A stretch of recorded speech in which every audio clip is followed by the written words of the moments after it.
Yan, sira ba ang Easy Ride 150 Fi mo, Motorstar? Try mo kayang panoorin to, baka para sa itong video na to, kapatid. Baka sakali makatulong. Motorstar Easy Ride 150 Fi. Nood na.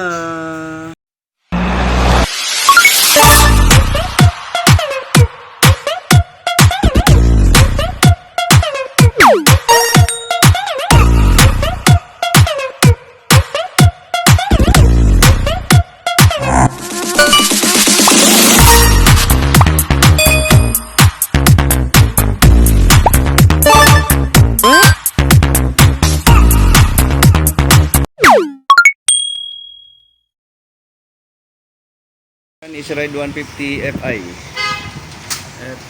Buhay natin. Okay, Fi. Uy, akala ko nag-check engine. Hindi ito umaandar, mga kapatid.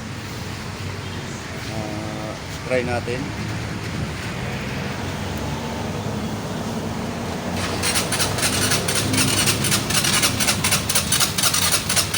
Ayan, hindi ito umaandar. Ay, turo ko sa inyo kung ano naging cause o naging dahilan niya na hindi niya pag-andar. Ito ay bago-bago pa lang. Siguro nasa 2 months to 3 months to. Mga 2 months. Mga 2 months.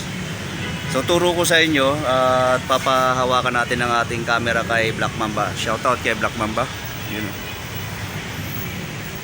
Try natin. 100 pa nga lang din ako. 100? 900 pa lang tinakbo, 957. Kasi nagiging issue to, itong mga ganitong unit. Nagiging usap-usapan sa mga page, sa mga group. Ang kanilang mga Easy Ride 150 Fi. So, bibigyan natin kayo ng counting tip or idea para magawa natin kung paano natin siya mapapaandar. Tuturo ko sa inyo, hindi na tayo magpapaligoy-ligoy pa. Puntahan kaagad natin yung naging problema nito. Alright? Tama ba? Tama.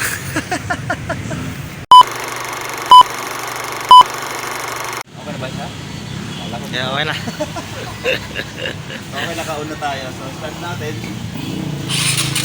Wala talaga. Wala talaga. So, nag-ano na rin tayo. Ginamitan na rin natin ng diagnostic tools natin.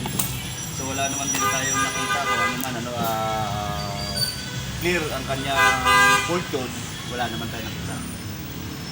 So ito yun, dito. Yan. Itong wire na to, mga kapatid, na galing ng stator. Ito yung galing pulser.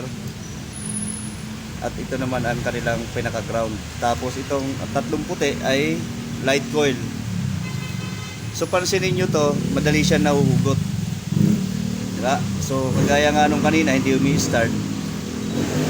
Tingnan natin. So sana hindi tayo sumablay sa ating tutorial kung ito ay umandar o hindi. So ganito ang gagawin natin. Ida-direct muna natin to para mas malinaw. Direct natin, ha. Tandaan nyo lang yung wire, mga kapatid. Dalawa lang naman yan. O. Sa kabila, dilaw na may tas pula. Tapos dito puti na may red. Blue na may white, pulser. So ida-direct natin sila para makita natin kung aandar o hindi. Kailangan lang natin ng pin, panundot. Ang puti para dito sa pula. Tandaan nyo lang, ha. Dalawa lang. Ay, brown pala to. Sorry. Brown yata. Brown, no? Brown. Oh, brown.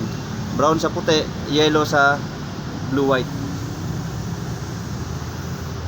Huwag natin putulin yung video natin. Tingnan natin kung magiging successful ang ating eksperimento. Dalawang beses ko na na-experience tong gantong problema ng Fi. Yung isa doon kay kapatid na Arthur Lazaro. Tapos ito naman ngayon isa. Ayaw matanggal. Ano tayo pahugot? Ayaw siya magpagawa. Ano? Ayaw magpagawa. Ayaw magpagawa. May ganun pala. Na.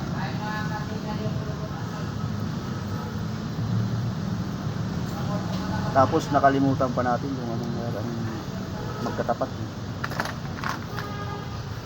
Okay, direct natin siya. Tapos kung sakaling aandar to na maganda, mga kapatid, ang gagawin na lang natin dito is lagyan na lang natin ng tape. direct na lang natin para sigurado na hindi na magloloko yung inyong mga unit. Direct masok. Yan. Let's see the moment of truth. Handa rin natin. Okay na. Okay. Okay na. Okay. Start natin. Tatawanan pa eh. Start ulit natin. Alright. Ayan, mandar na. So ngayon, ida-direct natin to mga kapatid.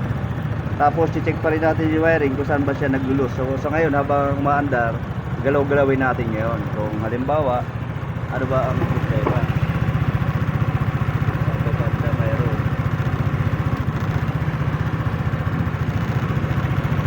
Kasi baka may ingat-ngatan ng daga.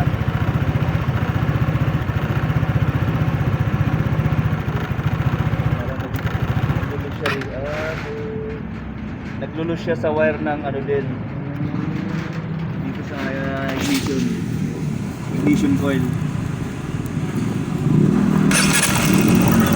Nagagalaw siya.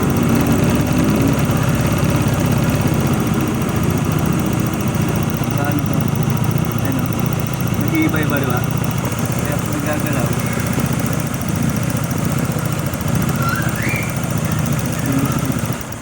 Ayan, pag nabababa. So, angat natin kaunti. Babaan mo pa kaunti. Ano kasi parang gumagalaw yung wire? Siguro ng ignition coil.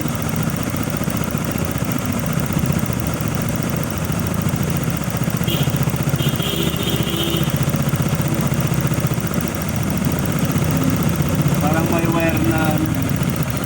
Ayan. Itong wire na to. Ayusin natin.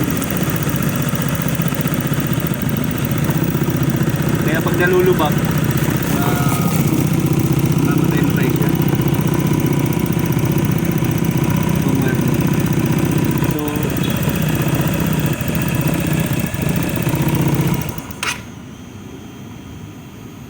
lahat kailangan ayusin. Lahat ng wire. Lahat ng wire. Hindi dito, pagka nagagalaw-galaw kasi, ganun din na nangyayari. So direct na natin to, tapos doon is ayusin din natin ang wire. Okay, kaunting tip lang yun mga kapatid. Baka ganun din ang nangyayari kasi sa inyong mga unit. Mas maigi na gawin nyo na to. Yan. So ayos na tayo doon. Ayusin ko lang, tapos mamaya pandarin ulit natin pag okay na. Thank you. 2,000 years later. Okay, ito na. Papaanda rin na natin. Ayan, at para makita nyo po na nagawa na natin yung sinasabi kong Israel 150 Fi. Ayan, kung gaano kasulit. Diba? Yun lang po mga kapatid, kaunting tip lang yun. Baka sakali ganun din po ang nagiging issue ng motor ninyo na 150 Fi. Gawin nyo na po ito. Check nyo po yung wire niya. Maraming salamat mga kapatid.